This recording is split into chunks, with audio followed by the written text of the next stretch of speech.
I'm going to read a passage from chapter 23 of Machiavelli's The Prince.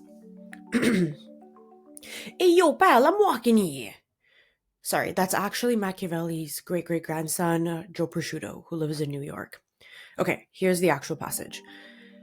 If a prince who has no great judgment of his own suits with more than one, their councils will never agree, nor he have ever the cunning to unite them.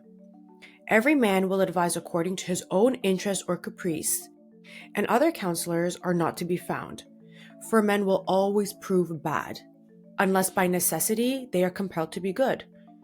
So then it is clear that good counsels, from whomsoever they come, proceed rather from the wisdom of the prince than the prince's wisdom from the goodness of his counsels. There's so many things you can interpret from this. But for the context of this patriarchy hack that we're talking about, of not being afraid of being alone, this tells us that when we rely on the goodness of other people, or when we just rely on anyone to begin with, we are relinquishing power and putting ourselves at their mercy, at the mercy of their interest, at the mercy of their fickle mood and their fleeting interests that can change from day to day. They can turn on you one day because, like Joe Prosciutto's great-grandpa said, for men will always prove bad, unless by necessity they are compelled to be good. So relying on anyone in any capacity is a recipe for disaster. And this makes so much sense. This is very intuitive. So why is it that so many women are terrified of being alone?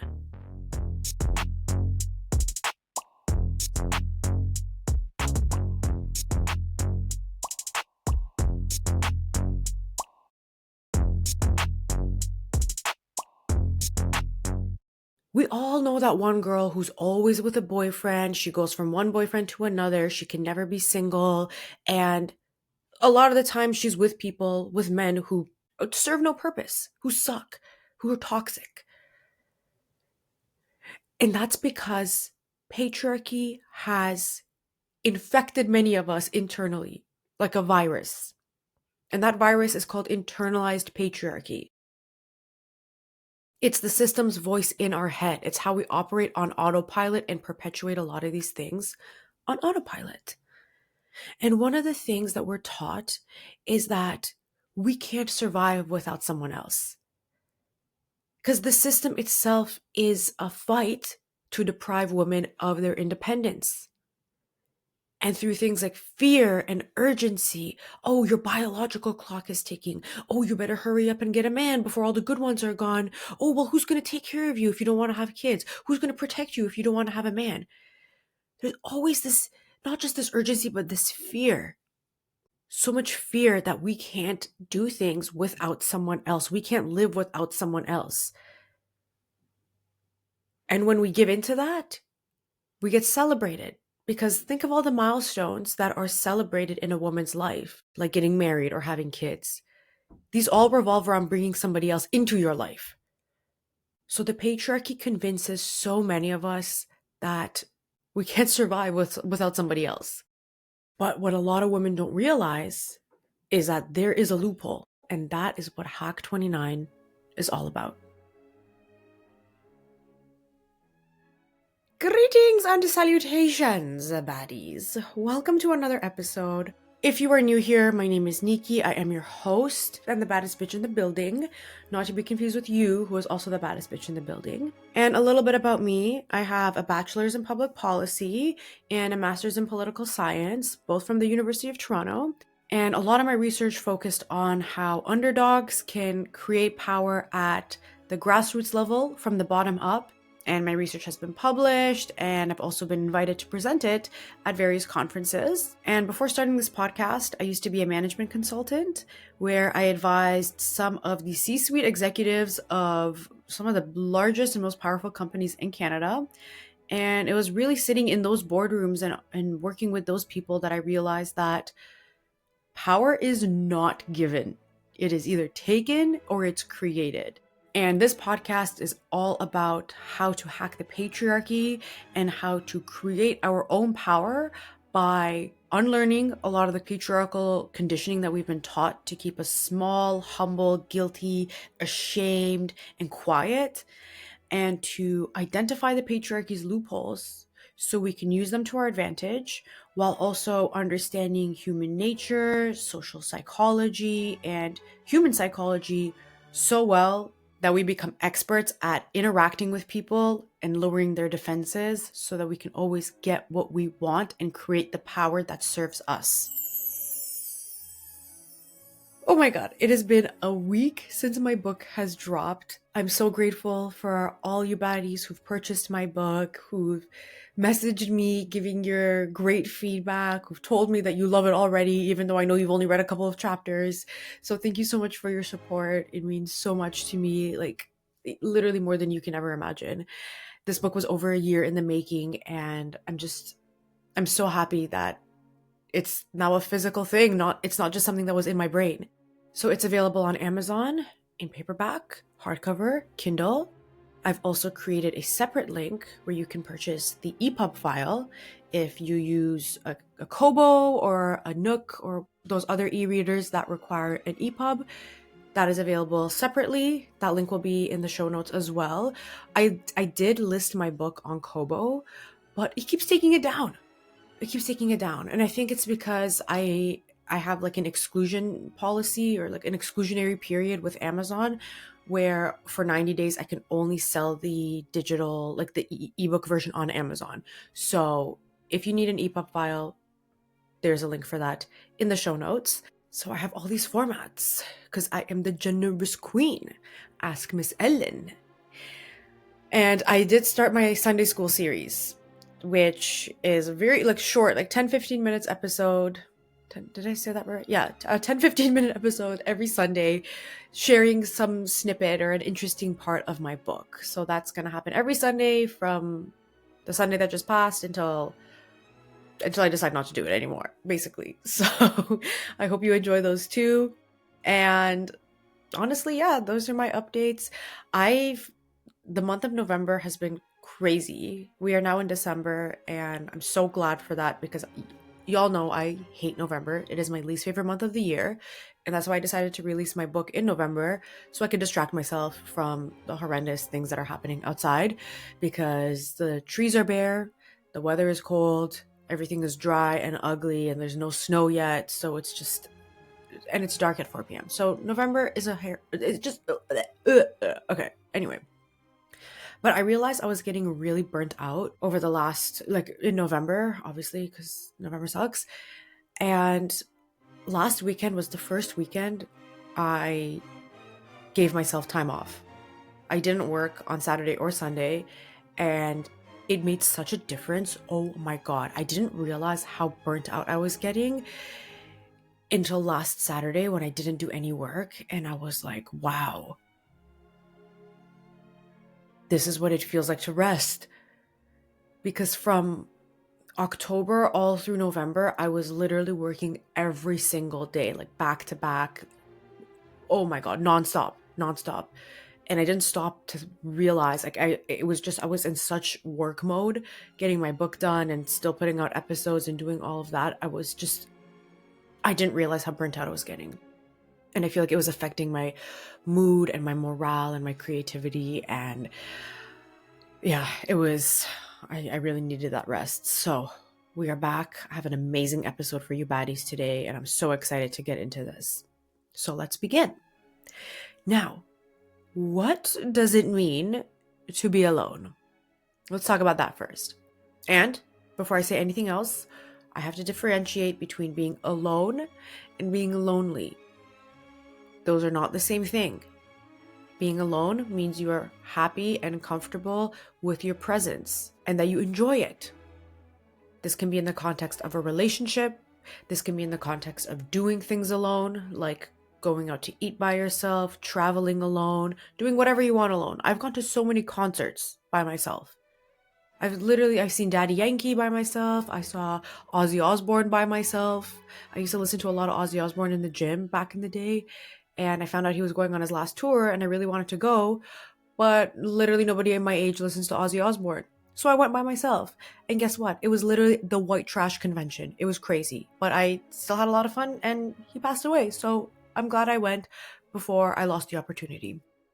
What other concerts? I've gone to J Balvin by myself. I've gone to I do a lot of things alone because I'm comfortable with my presence and I genuinely enjoy it.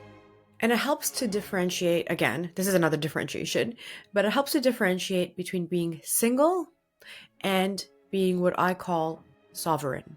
Because someone who is truly content and comfortable and happy with their own presence is sovereign. And you can call it whatever you want. I like to use the differentiation between single and sovereign because it's two S's. And as you're going to see with my example, the word sovereign is very fitting. But let's differentiate between these two terms, okay? Let's see what's the difference between these two. So I literally made a table comparing and contrasting the two, and I've printed it out. The definition of someone who's single is someone who's not in a romantic relationship. They define themselves in relation to other people, and they see themselves through their relationship status.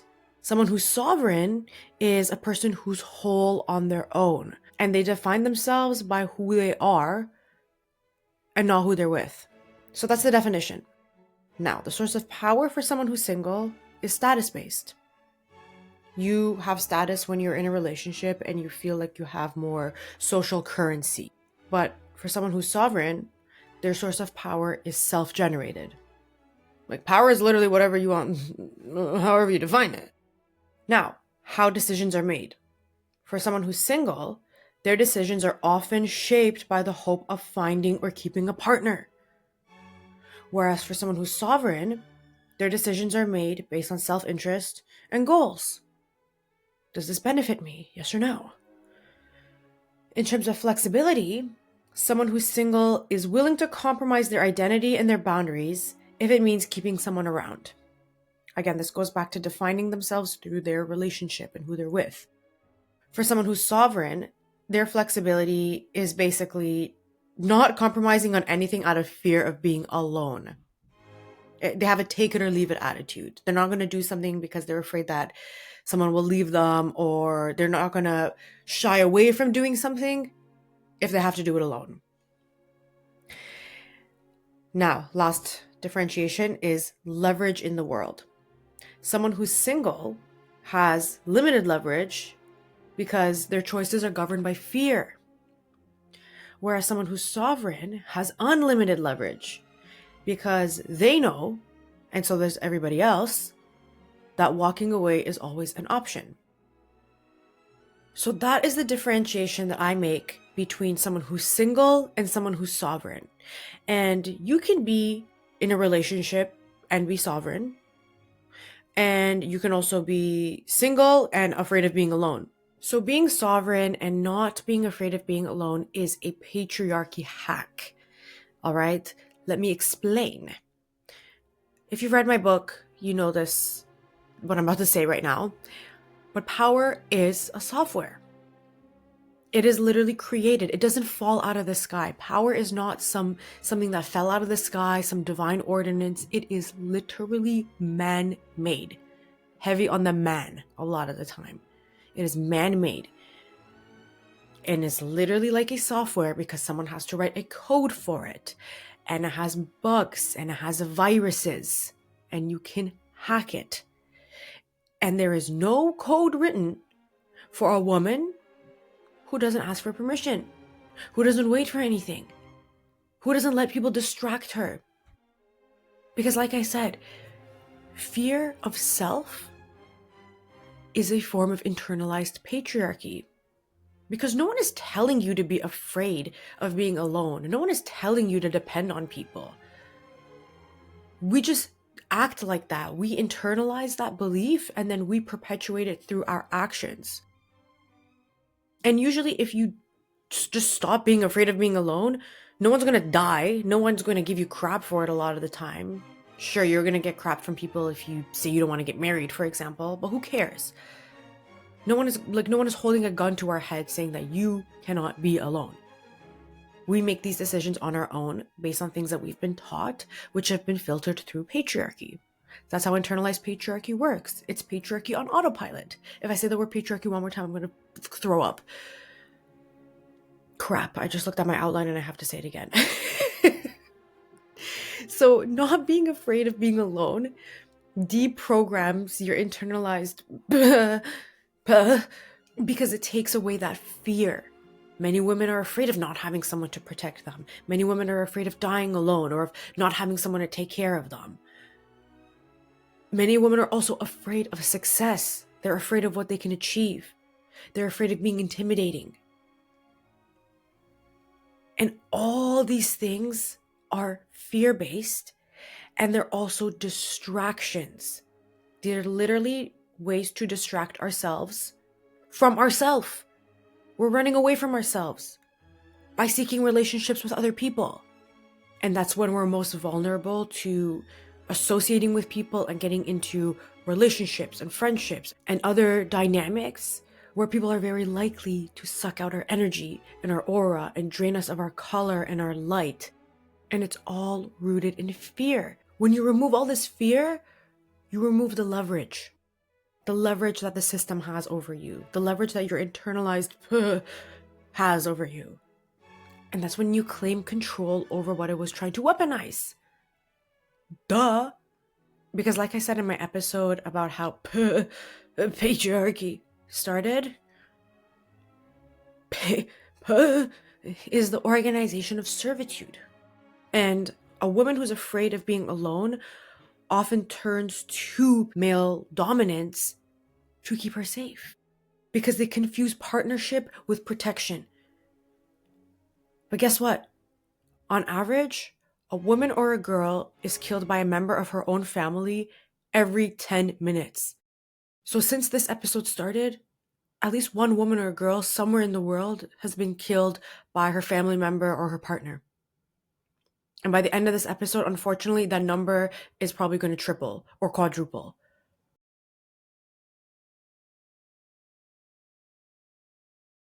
All right, beef jerky time. The example I have today is honestly one of my favorite examples I've written. Throughout all 29 of my examples, this has got to be my favorite one. And my example for Hack 13 in my book. I love that one too. So, today's example, the baddie of the day, is King Tamar of Georgia. King, you might ask? Yeah, King Tamar was actually a woman known as the King of Kings and the Queen of Queens. Put some respect on her motherfucking name. The title of king meant ruler, whereas the title of queen often meant queen consort, because the queen's status and her power was determined by her relationship to the king, because she was the king's wife. So our girl Tamar, or Tamar, I'm probably going to pronounce it both ways, ruled in Georgia from 1184 to 1213. And King Tamar really embodied what it means to be sovereign, even though she married twice. And during her reign, she was faced with a lot of internal opposition from the nobility and even from an ex-husband who tried to overthrow her twice. We'll talk about that in more detail soon. And she also faced a lot of external opposition through neighboring countries because she reigned during a time of significant religious conflict. However, as we often see with female rulers, King Tamar's reign was a catalyst behind Georgia's golden age, which started from the late 11th century to the 13th century. And this golden age was marked by flourishing arts and literature and intellectualism. King Tamar's court was actually a hub for scholars and poets and philosophers. She also led a very well-organized army and oversaw the biggest territorial expansion in Georgian history. She also strengthened national identity and led the country to economic prosperity, and was a firm ruler, didn't take crap, but was also very compassionate.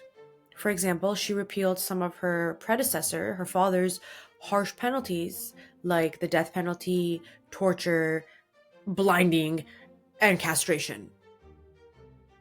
And if you remember my episode on law or Hack 27, Start Being Mean, I used Queen Elizabeth I as an example, and she also led during the United Kingdom's Golden Age. So there's a pattern here when women rule. All right, so let's get into more detail about this baddie king. So Tamar was the eldest daughter of King George III, George of Georgia, and because King George was afraid of losing power to his nephew, he decided to, do what most uncles do. He castrated and blinded him. He literally said, "I'm going to remove every ball from your body." And then after he severely mutilated his nephew, he named Tamar as his co-ruler when she was 12 years old. And Tamar ruled alongside her father for 6 years, which was not problematic. The nobility were okay with that because she was subordinate to her father. And they ruled alongside each other for 6 years until King George died in 1184. And the guy had barely hit the ground when the Council of Nobles, called the Darbazi, which is composed of the aristocracy and high-ranking members of the church, started to get their male G-strings in a twist. Because they're like, what? We can't have a woman ruler. So they started glitching. So they tried to pass policies that would reduce the king's power, and they started to lead a rebellion. And the leader of that rebellion, the head motherfucker, was the royal treasurer. And you know what King Tamar did to the royal treasurer? She had him arrested and tortured. She was like, "Bitch, I will step on your neck." And then she also arrested and imprisoned the rest of the nobility who were planning the rebellion. She later pardoned them, but not before replacing them with people who were loyal to her. And she started to show, "I'm not going to take crap from anybody." Now, the Darbazi was putting pressure on her to get married and produce an heir. And in 1185, she was pressured into marrying a Russian prince named Yuri.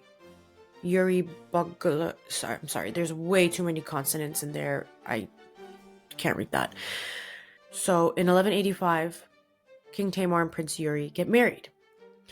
Now, Yuri was a good military commander, but he was a drunk and a hoe. He was publicly intoxicated, he would cheat on his wife, and he was also rumored to be gay. He probably heard that he was getting married to a king, and he's like, "Oh my god, finally!" And then he turned around and saw that the king was actually a woman, and he's like, "What is going on?" So their marriage was not a good one. It was very rocky, it was very tumultuous. And guess what? Guess what King Tamar did? After just over 2 years of marriage in 1188, she publicly denounced him and asked for a divorce. She convinced the Darbazi and the Orthodox Church to grant her a divorce. In the 12th century, a woman got a divorce. And in a very religious country like Georgia at the time. Crazy. My great-grandma got a divorce in Iran in the 1930s, and I always thought that was very shocking, and she was such a baddie for doing that. But King Tamar ran so my great-grandma could walk. And King Tamar also not only divorced her husband, but also exiled him to Constantinople over 1,000 kilometers away. And I really want to emphasize the significance of this, because at this point, when she not only got a divorce, but also exiled her husband, this really showed that King Tamar is a true sovereign. And that's when she really established her rule as king. She's like, "Okay, you guys goofed once and pressured me into a marriage, but guess what? I still ended it on my terms." And she spent the next 3 years unmarried. She remarried in 1191, but during those 3 years of being unmarried, she still continued building alliances with the nobility and with the church, and leading the military, and setting the foundation for the extremely successful reign she was about to have over the course of the next couple of decades. So in 1191, she got married, but this time it was on her own terms, and she did marry for love, surprisingly. She got married to an Ossetian prince named David Solon. And while I was researching for this, I'm like, what is Ossetian? What? And I learned that the Ossetians are an Iranian ethnic group in the Central Caucasus. So King Tamar got married to my great grandpa. Okay, my grandpa David, Davud. So she got married to David and they had 2 children. And even though she married for love, the marriage actually worked out and he wasn't some broke loser. Now, like I said earlier, King Tamar's reign was marked by a lot of religious conflict. There was a lot of religious conflict happening in the area at the time, and she spent the majority of her time as king in warfare. Now, David, shout out to my grandpa, was a military commander, and he was a very good one. So what they would do is he would lead the military, and together they would accompany their armies to the battlefield. And Tamar would deliver really motivational speeches. She was a great orator. And then she would go to the monastery and pray and hand the reins to David, who would then lead the army to battle. This reminds me of an episode of Golden Girls when the girls went to court. Dorothy, I happen to be a wonderful orator, and 2 of the commissioners can verify that. Blanche, orator means speaker. Really? King Tamar was a great orator, I'm sure in both senses of the word. And with this division of labor, where she would basically be the behind the scenes person and would hand off the reins to David to lead the army, they had a really good partnership, a good synergy, to use a really stupid corporate term, going on.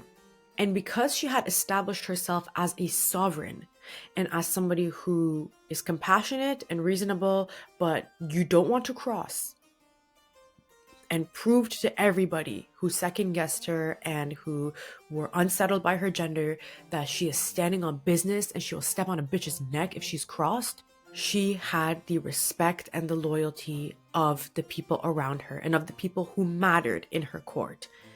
And she was quick to dispose of anybody who wasn't. And here's a funny example. Her ex-husband Yuri, like I mentioned, tried to overthrow her twice. While he was exiled in Constantinople, 2 times he tried to raise an army to overthrow her. And both times, her army, which was led by her husband David, demolished his. Like, demolished. Another funny example is when the Sultan of what is now modern-day Turkey, Suleiman II, sent her a letter. And this letter was a declaration of war on Georgia. And in the letter, he said that every woman is feeble of mind. And he ended the letter by demanding that King Tamar convert to Islam so that he can become his wife, or if she refused to convert and remained a Christian, she could become his concubine. And again, King Tamar, like the baddie she is, responded by completely obliterating his army. And after her death in 1213, the Orthodox Church canonized her as Saint King Tamar, which is a very unconventional thing to do. And like a true sovereign, she had a lot of leverage during her reign, despite being the first female monarch of the kingdom.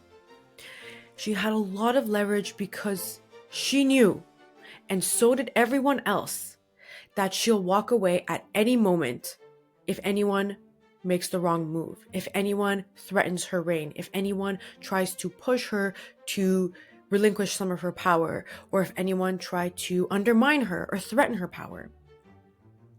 Like, one wrong move and you're off to Constantinople, loser.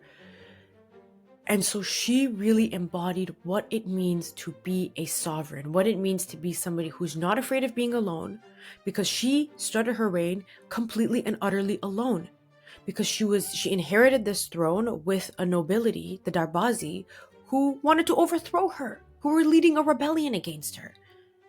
She disposed of her husband. She crushed any army that tried to retaliate against her.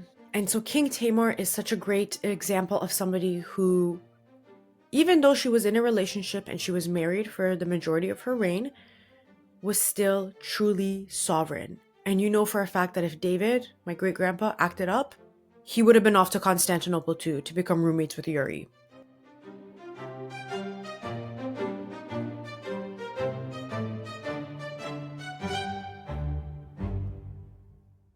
All right, so we've discussed what this patriarchy hack is, why it's important. We've discussed an example. Now let's talk about how to implement this in your life. So there are 4 things that we can do. The first one is we need to accept ourselves fully. We need to accept the light parts of ourselves and the dark parts of ourselves.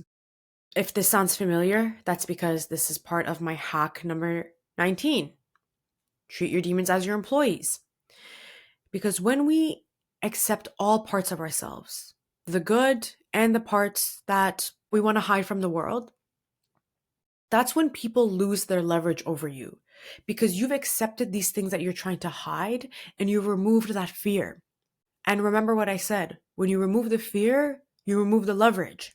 So when you accept all parts of yourself, people can't weaponize your demons against you. People can't weaponize your insecurities against you. They can't just spit things back out in your face because you've accepted them. You've made them part of your conscious being, of your psyche, and you removed the fear. The thing is, and it's kind of sad, a lot of people are afraid of being alone because that fear is rooted in self-hatred. Most people don't like themselves. That's why people are always up in your business and always trying to put you down and trying to knock you down to their level. It's because they don't like themselves and they want to drag other people down with them. And the thing that's sad is no one's born hating themselves. Self-hatred is taught. In the same way that no one is born a racist, hatred is not an innate emotion that we have. It's something that's learned. So we have to accept all parts of ourselves and remove any hatred that we have towards ourselves, okay? Because the only relationship that is guaranteed in your life is your relationship with yourself. There's no other relationship in this world that is guaranteed to be with you until the day that you die. So if that relationship is broken, so are all your other ones. You can't truly be a good friend, a good partner, a good parent, a good anything. You cannot play any role fully and properly if you don't like yourself. You can pretend, but your subconscious will always betray you. Okay, you can't run away from yourself. Your subconscious will betray you through your body language, through the way that you carry yourself, through the way that your demons will leak out when you're stressed, when there's an unforeseen event. These things that are out of your control are going to come at the forefront during stressful situations. So you have to fully accept yourself so you can actually be comfortable with every part of your being. On top of that, a lot of women are taught that their value depends on what they do for other people. And that's a way to distract us from the inherent worth that we have. Your value doesn't depend on how good of a service you can provide to someone, how good of a wife you can be, how good of a housekeeper you can be. Your value exists by you existing.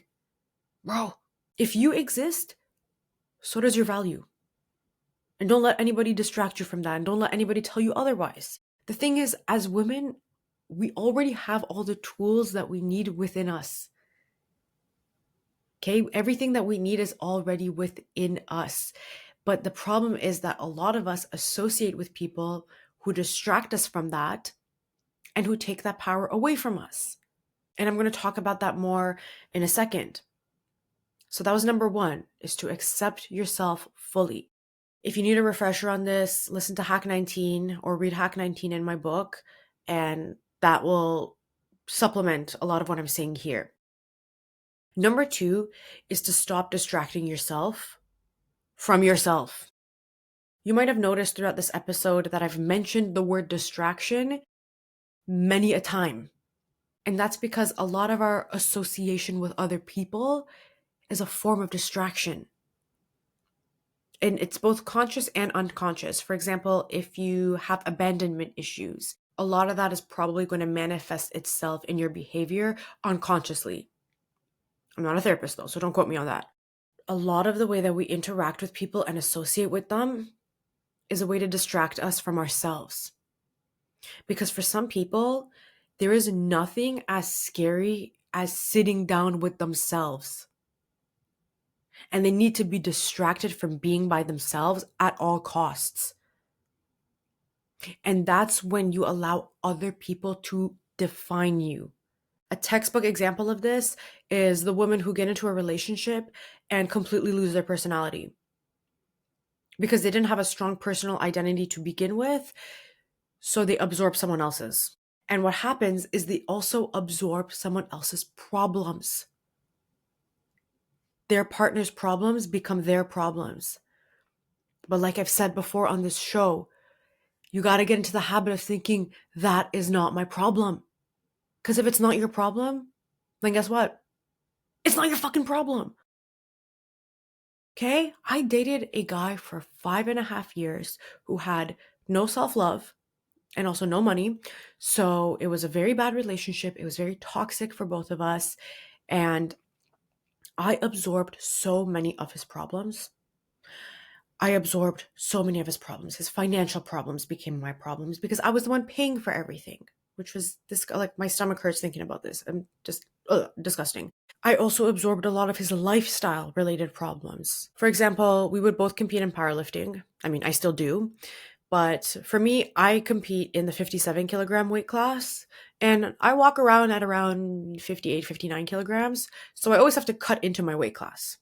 And I've done this so many times. It's not a problem for me. I can usually do it pretty easily. But for him, when he had to cut into his weight class to compete, he just had so much difficulty doing it. He just had whatever issues, just didn't have the discipline to do it because it's hard. And so I was out here making diet plans and calculating calorie deficits and doing all sorts of stuff and then meal prepping for him and doing all these shenanigans for this grown ass man, which took energy away from my own training and my own diet and my own personal work when I was trying to compete and get ready for a competition. So I absorbed so many of his problems. But those were not my problems to begin with. Like, I'm sorry, if I have the discipline and the work ethic and the willpower to do my weight cuts and you don't, how is that my problem? Why am I getting punished for something that it doesn't even concern me? So a lot of us, and I had a very shaky sense of self because I had a lot of self-hatred and I didn't have a good relationship with myself. And so I lost myself in this relationship and absorbed a lot of his problems. So that, and again, that is a distraction from yourself. That's a distraction from you fully engaging in that introspection and doing what I was talking about in step 1 and fully accepting yourself. But it's also a distraction from what people do to you. Because when you're somebody who's afraid of being alone, you are going to attract 3 types of bad people. Number 1 is the manipulators. These are the people who prey on your fear of being alone and they want to capture you. They want to capture you and put you in a cage. And you know what I was thinking of while I was writing this part of the episode? Like, ask most men if they would take your last name after marriage and watch them jump through 100 hoops trying to justify that you should be the one to take his name and I don't want to take your dad's name and all that crap. Or here's a hot take. Why don't we all just keep our own names? Anyway, a lot of these manipulators are going to see you as a challenge. They're going to be like, how much can I knock her down to get her down on my level? And you're easy prey for them. You're easy prey. It's literally like setting up cheese outside of a mousetrap. The second type is the leeches. These are people who see potential in you. They see that you just need maybe a little bit of more time of self-growth and introspection, and you're going to realize your full potential. And because they see that potential in you, they want to make sure it stays hidden. And the third type of person are the fearful people. They're also fellow people who are afraid of being alone. And they're hiding from themselves and they want to latch onto somebody else so they can feed off of each other's fearful energy and mutually drag each other down. So those are the 3 types of people that you're likely to attract when you are afraid of being by yourself. The manipulators, the leeches, and the fearful. And this list is not mutually exclusive. There can be some lunatic who's all three. And there can be a lunatic out there who's none of these. Maybe there's a fourth and a fifth and a sixth that I didn't discuss. But the lesson here is that when you're afraid of being alone, you're going to attract people who are going to prey on that and who can latch onto that fear to get their way with you. The third thing you need to do is to stop waiting. Stop waiting for people to do things for you. Stop waiting for things to happen and stop waiting for the right time to do something. A lot of the time when we're afraid of being alone and we're associating with people out of that fear, we're waiting. We're waiting for someone to do XYZ. We're waiting for someone to take initiative. We're waiting for the right time to do this. Like when I wanted to start my podcast, I kept thinking, oh, it's not the right time. It's not the right time. I'll do it eventually. Babes, it's never the right time. It's never the right time and it's always the right time. And that's because a lot of us have a status quo bias, like I discussed a few episodes back. So we want to keep things the way that they are and we're afraid of change. But it's also because a lot of us think that waiting and suffering is a virtue and that it makes you a better person. Silence is not a virtue. Suffering is not a virtue. Suffering in silence is not a virtue. You don't get extra points for waiting. You don't get extra points for suffering. Suffering only makes you resentful. It makes you fall behind. It makes you relinquish control and put yourself at other people's mercy. There is nothing virtuous about suffering and about waiting in silence like a good girl. None at all. In fact, when you are waiting for somebody, you are on their time. You're on borrowed time. But guess what? Time waits for no one. Time is still ticking. Whether you're waiting or not, it's still ticking by. Every minute is still 60 seconds, whether you're waiting for someone or not. Okay, so why the fuck are you waiting? Do you think you're operating on a different time, on a different clock? You're not. And a lot of women's regrets in their lives is wasted time. Oh, I gave him the best years of my life. I gave him all this time. I sacrificed so much. It always goes back to this wasted time. Because time is the only currency we spend without knowing what our balance is. And it's something you never get back. Money comes and goes. Even health can come and go. But time, once it's elapsed, is gone. So we have to stop waiting. You can only operate on your own time. You cannot operate on someone else's time. So that's number 3. And number 4 is to be detached. And I did a whole episode on this and a whole chapter in my book on this. Hack number 6, to succeed at anything, you must be emotionally detached. A lot of people and a lot of women, I'm sorry to say this, are weak because they are guided by emotions. A lot of women are so strong and so capable in so many areas of their lives. But when it comes to being detached, especially in relationships and being detached, even in the workplace, they can't do it. They fail and they make bad decisions because emotional decision making is short-sighted decision making. Acting on your emotions is a form of instant gratification. And if it's something you can lose, it's something you will lose eventually. That's from my book. So the best thing to do is to be emotionally detached, because the only thing that you're guaranteed not to lose in your lifetime is your relationship with yourself. That's it. And when you're emotionally attached to people and things and relationships, you're guided by fear. You're guided by the fear of losing that person or relationship. And it all goes back to being fear-based. When you take away the fear, you take away the leverage. So those are the 4 things that we can do to get comfortable with ourselves and to get comfortable being alone and being sovereign rather than single. Number 1, accept yourself fully.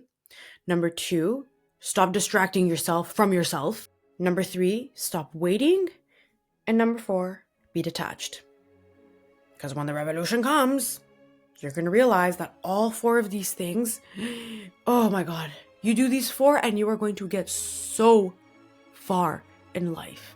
You are going to be invincible, untouchable. And if anyone crosses you, exile them to Constantinople.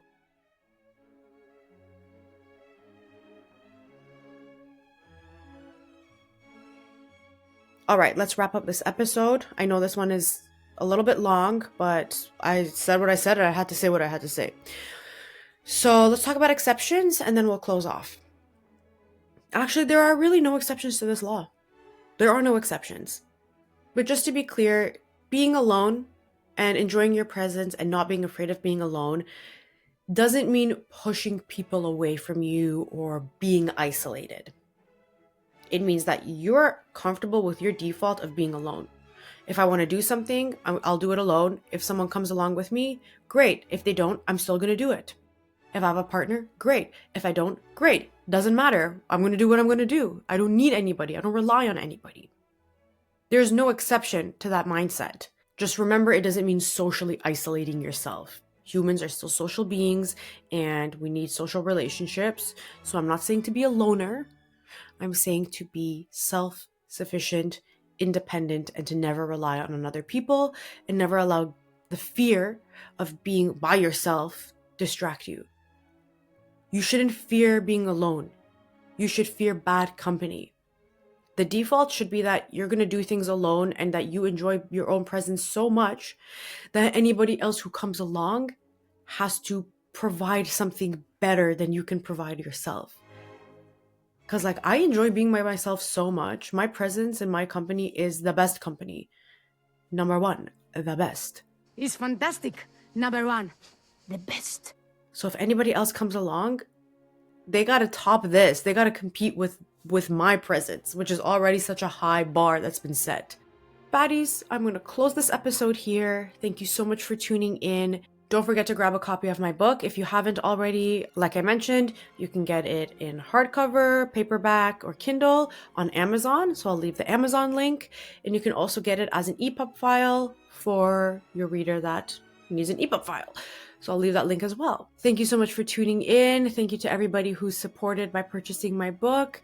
I will see y'all in the next episode or on social media. And in the meantime, don't forget that you are the baddest bitch in any building that you step foot in. And if anyone crosses you, exile them to Constantinople. All right, until next time, stay bad. Love you. Bye. Shout out to Kate, Danny, Adriana, Mina, Gemma, Priya, Katya, May, Naomi, Nilufar, Adelaide, Nadia, Faith, Amy, Simran, Melinda, Bindi, Sophia M, Sophia K, Jada, Yael, Roselle, Amara, Kat, Jin, Delia, May, and Viv. Thank you all so much for your support.